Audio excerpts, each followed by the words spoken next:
after Edison had spilled the ball, but therefore it was ruled out for offside, and therefore at half-time here at Stamford Bridge on the opening day for City of the 24-25 season, it is Chelsea 0, City 1. Well, let's go back to the studio where Clive Allen and Richard Dunn are in the company of Kel.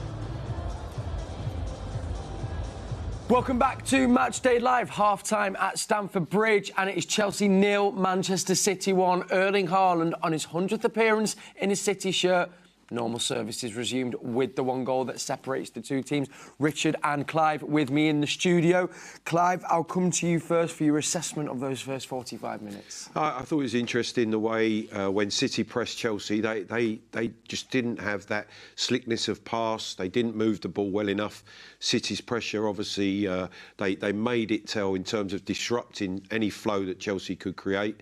An absolutely sensational goal. Not only Bernardo Silva's touch, but the way Erling's taken that is just unbelievable. Fantastic finish. How difficult of a finish is that? What Haaland's done, obviously with the layoff from Bernardo, and then he moves into the box. Kel, he makes it look easy. What we say is you go cold in those situations. That's exactly what he does. He's totally in control of exactly what he's doing. He takes a couple of touches. The first one dragging it between the defenders. He knows there's pressure coming from Cucurella. The way he moves it off the outside of his boot to give himself just that little angle, and then the dink at the end of it is just brilliant. Absolutely brilliant. Absolutely exquisite. And the move started from Doku, Richard, who had started on the right-hand side. It was Savinho on the left. And I think around 15, 16 minutes, they swapped sides. And then after that swap, 3 minutes later, Doku created the chance. So why do you think the swap happened, and why was that so effective?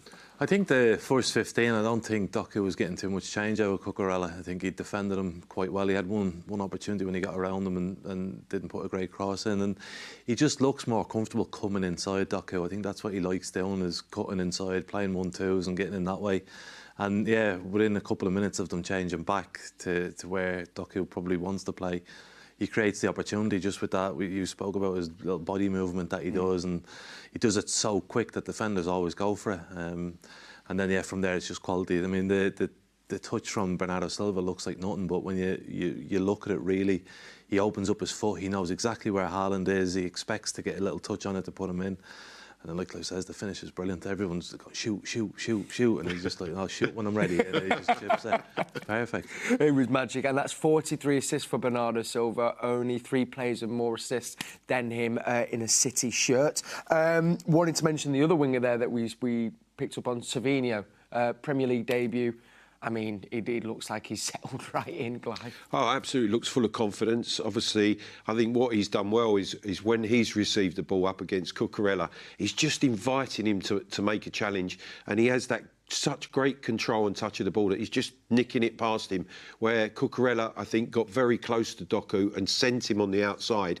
He's not sure which way Savinho's going to go, so he's finding it really difficult now to contain him. The switch definitely helped City in the flank areas, definitely. And it was quite exciting. I think you mentioned that, Richard, while we were watching. We're playing with confidence, Savinho. You know, it's not easy to come to the Premier League, you know, turning up in this City team. We know sometimes players need a bit of time to bed in, but the confidence is, and it seemed to grow as the half went on as well. Once he beat Cucurella once, I think he beat him 3-4 times after that again. Yeah, in a very short period, you could see that he's a real good player. He's got everything. He seems to have. He has that bit of speed, sort of enticing people into him because he knows he can get past them with his movement. But then the most impressive thing is he just keeps the ball. If there's any doubt, he'll just keep the ball. And I think for a young lad coming into Mancity, the biggest club in the Premier League, one of the biggest clubs in the world, you want to impress and you want to do your skills, you want to show off a little bit. But he's resisted all that. He's done it at the right times. When he's 1v1, he's taking people on. Any doubts, any sort of block in front of him, he just comes back, starts again, and I'm sure that's what Pep would be looking at, going, right, well, that's why he's trusted him, I think, to play in the first game so quickly, that he sees that he does the right things. It was, I feel like a tale of two halves for Chelsea. We were quite disappointed. I know you were, Clive, saying the way that they'd started. As we got into the second half of that first half, they seemed to grow into the game. We'll get to their goal in a second, but they did seem to find a bit of rhythm. Are City lucky to be going in 1-0 ahead and not 1-1? Well, I think that they've given up a couple of chances, City, and I think think Pep will be disappointed about that. There was a couple of occasions where they made chances where they got the ball forward quicker, Chelsea. And Cole Palmer, again, we talked about if you get him the ball, he can be dangerous. And the one real opportunity came from him receiving the ball in the final third, coming in on that favoured left foot, the shot spilled by the goalkeeper, but Jackson was offside. So they have to be aware of that. They have to try and stop that initial pass to Cole Palmer. In the early stages, there was no problem at all. I think Chelsea were uneasy. They couldn't get any passing game going. I think it was a very good start. It was 20 minutes or so before they worked their way into the game. Speaking of passing and them getting that control, we earmarked that, you know, the central midfield was going to be a key battleground. I think after them first 15 minutes, Romeo Lavia had 100% pass completion. I think 28 passes in that first half, every single one completed. So I guess that's where their control then started to come back from a little bit. And very impressive from Lavia, because we know he had a bad injury last season. Yeah, he missed big chunks of last season, and he's been a player who's been earmarked for a big future for a long time. So it's good to see him back on the pitch. And I think what they've done, the three midfielders, they're not massively creative, but they've kept the ball well, and they've moved it out to the wings, and they've supported play. And it seemed like they didn't want to make a mistake in the first 20 minutes. They're like, right, when we get it, we'll just play long, because City are expecting us to play around with the ball or whatever. By the time they started to play football, they were 1-0 down, and now it's more difficult for them to get back into it. But they certainly look like they'll be involved in the second half. They'll be a real threat in the second half. And we spoke earlier, I think you can see they're crying out for an experienced centre forward, someone who knows the league, someone who's sort of switched on the whole time. You can see with Jackson, he's in and out of the game. He's not concentrating on what's happening. He's offside in a really bad position twice, really, where the linesman allowed it to carry on for a long time. So, yeah, they're coming back into it, Chelsea, and they will create more opportunities. So City can't sit back on what they've got. No, it's on, and Kovacic obviously is the one that's stepping in for Rodri in that midfield area. How do you think he fared in that first half? I thought he started really well. Obviously disciplined in the role that he has to play. When he broke up play, he was very efficient with the ball. That was important. And he is really that screen for the two centre-halves to stop that ball going into Jackson, or Nkunku comes in off the line. You can see great experience. He understands the role. I thought he carried it out very well. Yeah, he really, really did. Looking into this second half then, what do you think Pep would be saying at half-time, and what would you maybe like to see from City in that second half, Richard? I think they'd like to get a bit more control of the ball again. I think Chelsea have worked their way into it. We spoke early and we thought, well, City are going to have plus 60%. It looks great, but then I think by half-time Chelsea have almost had a little bit more. So I'm sure he'll want to try and get control of that a little bit more. I think there's been a couple of longer balls which have caused problems for City as well. So they just need to switch on. I think as the game progresses and the spaces do start to open up, then you might see Phil Foden come onto the pitch, and he can take advantage of that. And with Chelsea, I mean, I guess there were positives there for Enzo to pick up on in the second half. Would that be a case of trying to build on that then from a Chelsea point of view? Yeah, I think he'll be wanting more, obviously. Certainly, I think they need to move the ball quicker. When they've had possession of the ball, they've played it square rather than trying to break lines and get the ball into Cole Palmer. So I think that he will be emphasising that, even maybe getting the ball forward a little bit quicker, trying to hit Jackson. A couple of opportunities came when they hit the centre forward and they had runners in Nkunku's pace off the left. So City have got to be aware of that, really. Yes. And I think that's what he'll be emphasising at half-time. It's incredible. I think there's young Toast in there as well, a City Academy graduate, of course, signed this summer for Chelsea. I think it was on a free.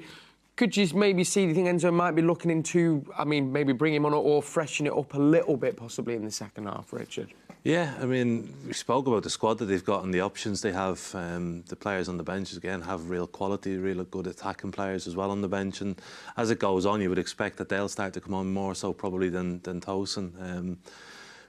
But I think they'll be quite happy with how they've gone in that the second part of the first half. They were really good.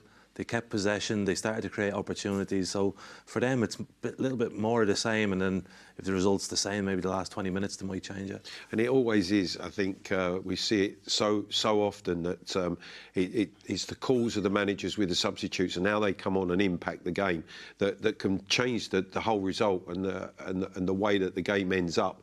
I think managers earn their money. I think so often now with the changes that they make, the substitutions and how they affect the ends of games. Well, I'm guessing Pep might want to freshen up a bit into the second half. We have our possession game, which we're bringing to Matchday Live this season. We're all going to take a guess at how much possession City have during the game. And the closer you are, you want the smallest amount of points available, so you want to get as close to that as possible. Clive, you guessed 58, Richard 60, I was 55. City currently with 46, which is such a surprise because it didn't feel like that watching it in a way, but also we're just never used to really seeing City, you know, only having 46% possession in any game. Yeah, I think that's the way that Chelsea played. They when they did have possession of the ball, they played a lot of square balls, and they went out to Gusto, who then came back through the centre halves. So it wasn't productive play in terms of possession, moving the ball forward quickly. And I felt City pressed really well early on, then after 10 minutes or so just dropped a little bit deeper and almost allowed Chelsea to have that possession because they didn't carry a threat when City were back behind the ball. And for City then, how do they maybe get that back to that control that we definitely felt in that first 10-15 minutes, Richard? I think what they did early on in the game was they pressed Chelsea and forced them into those long balls, and then it was easy for the centre-halves to pick it up. After 20 minutes or so, they took a step back and they allowed Chelsea to build up. They allowed them to have comfortable possession. So maybe getting a little bit more on that front foot, pressing them higher up the field and starting to pick the ball up. And it's difficult because City eased away. When you watch the last few seasons, it's always the same. They start off great in games, but they pick their moments throughout matches. So they might have another 20 minutes to start where they have a real go, and then they'll sit back again. So it's great to have loads of possession, but like Clive says, Chelsea are 50-odd% across their own back line a lot of the time. It's sideways passing, and it's only when they recover the ball high up the field from City's mistakes that they create opportunities. There's no real great build-up play for them where they're getting in different situations. It's more winning the ball up and then they're getting the chances from them. Then they're getting the chance. And then I guess actually if we can kind of use then the brains of Kevin De Bruyne and Bernardo, so they are the masters of almost, and Rodri, but he's not playing, of controlling that tempo of the game. Yeah, I think that's vitally important. Obviously, you get the ball to De Bruyne. He will do that. He anticipates when he can play forward quickly or whether they need to keep possession of the ball. We talked about the substitutions. You can imagine with Phil Foden's energy and going to press, he would be one who can really lead that press with Erling Haaland. So there's lots of options. It'll be interesting to see which manager makes that move first, who makes that change, and whether there's a counter to that from the two coaches. It's we've obviously got Phil Foden, and we've mentioned that. Also on the bench for Manchester City, obviously Kyle Walker, John Stones, Nathan Ake, Jack Grealish just coming back from that knock he picked up towards the end of pre-season, Nunes, Mancity and O'Reilly. Naturally, it feels maybe a Foden, but no, the fact that Grealish maybe might come on and give 60 minutes, he does bring a bit more of that, I guess, control rather than the explosiveness of a Doku, Richard. Yeah, obviously the experience as well of the big games. He's had a really good pre-season up until the knock that he got, so he'll be desperate to get back onto the pitch. And I think the two young lads they're experienced now, I suppose, and certainly Mancity and Nick O'Reilly, they've been really good, and they're players that can keep the ball, that can control the tempos of games, and it'll be interesting to see if he trusts them, to see if they can do it in the Premier League. Absolutely. Obviously, I think Savinho had that knock to the knee. It depends how he is. You could see a possible change with Grealish coming on with that experience for him if he's not right in the second half. That's it. Foden there just coming on. There we are. So we can confirm it's Phil Foden. It's Pep to make the first move, Clive. Phil Foden, we just saw come out onto the pitch. We're assuming it might be for Savinho, but Alistair Mann will be able to confirm that for us. So get the commentary on the Manchester City app and come join us at full time. Thanks, Richard. Thanks, Clive. Thanks to you. It's currently Chelsea 0, Manchester City 1. We'll see you at full time. Yeah, welcome back to Stamford Bridge. Phil Foden is indeed out for the start of the second half, and there is no sign of Savinho. So that blow that he took where he was banging the floor and he had spray administered, clearly he had to give in to it. And so Phil Foden, after just a handful of training sessions,